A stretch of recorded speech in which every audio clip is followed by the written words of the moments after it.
But if we left, would we cope? Are we too small? If we're outside the EU, will anyone trade with us? To find out, I'm heading to a European country which has steadfastly refused to join the EU. Switzerland.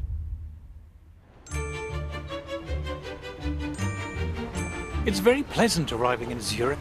The station's lovely. The bit round it's lovely. In fact, everything's lovely.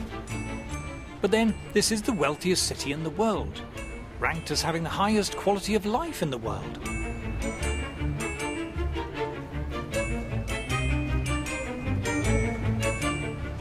All the cliches are true. Everything is so neat and efficient. The people are so polite and obliging. And the buildings are beautiful. This place is wealthy, and it's obviously been wealthy for centuries. I want to know how the Swiss are managing to cope without the glorious benefits of EU membership. So I've come to one of Zurich's many lovely coffee houses to meet the veteran Swiss economist and writer Beat Kappeler. So Switzerland is not in the European Union. Is that a problem for you? No, because Switzerland has free trade agreements with many countries in the rest of the world, with Japan, China, Latin America. We're told we need to be in the EU for trade. But Swiss exports per head are 5 times higher than ours. In fact, they're about the most successful exporting nation in the world. Then we're told we need to be in the EU for jobs. We have a very high labor market participation.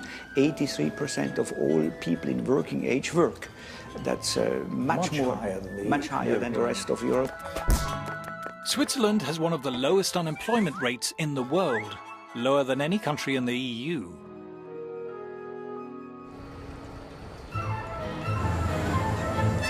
Don't be fooled by the mountains, the cows, and the cuckoo clocks, which are German, by the way.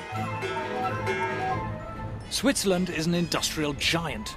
You might have heard of Nestlé and Novartis and Roche, the mining firm Glencore, Liebherr Cranes, the high-tech engineering firm ABB, and of course every posh watch firm you can think of, from Rolex and Omega and Tag Heuer to Patek Philippe and Zenith and Breitling.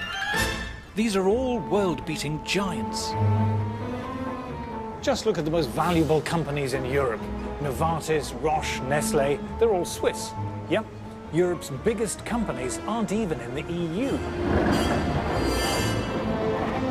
Zurich is also one of the world's largest financial centres, despite having a population of less than 2 million, with global firms like UBS and Credit Suisse. Per million of inhabitants, Switzerland has more multinationals than, I think, all other countries. No surprise then that Switzerland is about the richest country in the world, with a GDP per head around twice as high as ours. To make the point that actually if we left the EU we'd be just like another Switzerland, I think is totally bizarre. It is one of the most prosperous countries in the world. Switzerland doesn't just do a bit better than us, it does fantastically better than us. Needless to say, the Swiss are better paid than us, with average wages again around twice as high as ours. What's more, there is far greater income equality here. Labour incomes are about as equally distributed as in Scandinavia. If you think high tax rates lead to equality, look at Switzerland. They have far lower tax rates than we do, but very high levels of income equality. So, without the EU's help, the Swiss seem to be scraping along just fine. But how do we account for Switzerland's truly staggering success? I've come to the offices of the Swiss magazine Die Weltwoche, or The World This Week.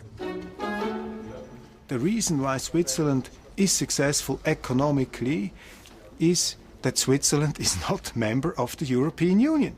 In the EU, it's politicians and bureaucrats determining what the people have got to do. I mean, it's a top-down system in the EU, and Switzerland is, I would say, the epitome of a bottom-up system. Switzerland is the perfect opposite to the European Union's crumbling model. Switzerland is a kind of super democracy, far more democratic than Britain, let alone the EU. Switzerland's one of the oldest constitutions in the world, and it's one of the most democratic. It's not up to the Prime Minister whether a referendum should be held, it's up to the people.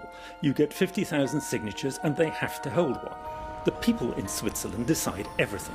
It's very different to elite conception of politics, where an enlightened elite decides and knows better. Here, the people knows better, and politicians have to conform. Why is the Swiss state successful? Because our politicians are forced to fulfill the interests of the people. Key to their success is the fact that their class of bureaucrats and politicians, if you will, is kept on a much tighter rein and much greater control by the public. You simply cannot get away with the kind of grandiose plans that you find, say, in France. In Switzerland, the Swiss public simply will not tolerate that. The Swiss economy ranks as one of the least regulated in the world. And according to the EU itself, Swiss industry is also Europe's most innovative. Too much regulation stifles innovation, limits creativity, and so we think this should be the foremost endeavor of politicians, to eliminate regulations and not to create them. Switzerland is one of the least regulated economies in the world, and it's also one of the richest countries in the world. This is no coincidence. Do it like the Swiss, have some arrangements with Europe, but be independent and look to the world.